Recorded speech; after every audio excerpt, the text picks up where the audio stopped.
Ikawalong kabanata. Bukod dito, mga kapatid, ay ipinatatalastas namin sa inyo ang biyaya ng Diyos na ipinagkaloob sa mga iglesia ng Macedonia, kung paanong sa maraming pagsubok ng kapighatian, ang kasaganaan ng kanilang katuwaan at ang kanilang malabis na karukhaan ay sumagana sa kayamanan ng kanilang kagandahang loob. Sapagkat ayon sa kanilang kaya, ay nagpatotoo ako at higit pa sa kanilang kaya, ay nagsiabuloy sila sa sariling kalooban, na lubhang ipinamamanhik sa amin ang tungkol sa biyayang ito at sa pakikisama sa pangangasiwa ng mga abuloy sa mga banal. At ito ay hindi ayon sa aming inaasahan, kundi ibinigay muna nila ang kanilang sarili sa Panginoon at sa amin sa pamamagitan ng kalooban ng Diyos. Ano pat na manhik kami kay Tito, na yamang siya'y nagpasimula ng una, ay siya rin ang gumanap sa inyo ng biyayang ito.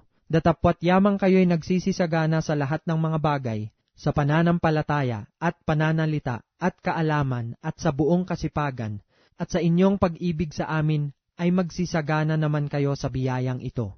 Hindi ako nangungusap na tulad sa nag-uutos, kundi gaya ng sumusubok sa pamamagitan ng kasipagan ng iba ang katapatan naman ng inyong pag-ibig, sapagkat nalalaman ninyo ang biyaya ng ating Panginoong Hesukristo, na bagaman siya'y mayaman, gayon may nagpakadukha dahil sa inyo, upang sa pamamagitan ng kanyang karukhaan ay magsiyaman kayo.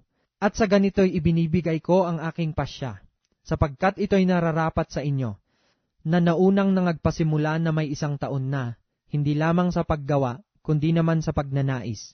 Datapwat ngayoy tapusin din naman ninyo ang paggawa, upang kung paanong nagkaroon ng sikap ng pagnanais, ay gayon din namang magkaroon ng pagkatapos ayon sa inyong kaya. Sapagkat kung may sikap, ay tinatanggap ayon sa tinataglay, hindi ayon sa di tinataglay. Sapagkat hindi ko sinasabi ito upang ang mga iba ay magaanan at kayo'y mabigatan, kundi ayon sa pagkakapantay-pantay, ang inyong kasaganaan ay naging abuloy sa panahong ito sa kanilang kakulangan, upang ang kanilang kasaganaan naman ay maging abuloy sa inyong kailangan, upang magkaroon ng pagkakapantay-pantay.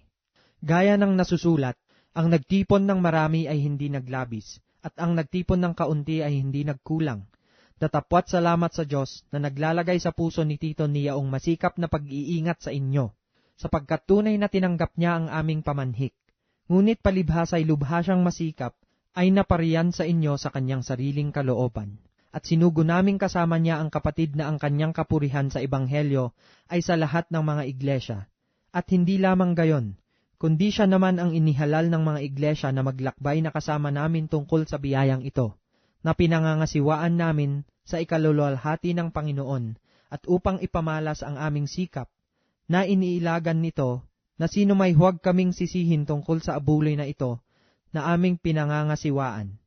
Sapagkat iniisip namin ang mga bagay na kapuri-puri, hindi lamang sa paningin ng Panginoon, kundi naman sa paningin ng mga tao. At aming sinugong kasama nila ang aming kapatid, na aming nasubok na madalas na masikap sa maraming bagay. Datapwat ngayon ay lalo ng masikap dahil sa malaking pagkakatiwala niya sa inyo. Kung may magsiyasat tungkol kay Tito, siya'y aking kasama at kamanggagawa sa pagpapagal sa inyo, o sa aming mga kapatid. Sila'y mga sugo ng mga iglesia at kaluwalhatian ni Kristo. Inyo ngang ipakita sa kanila sa harapan ng mga iglesia ang katunayan ng inyong pag-ibig at ng aming pagmamapuri dahil sa inyo.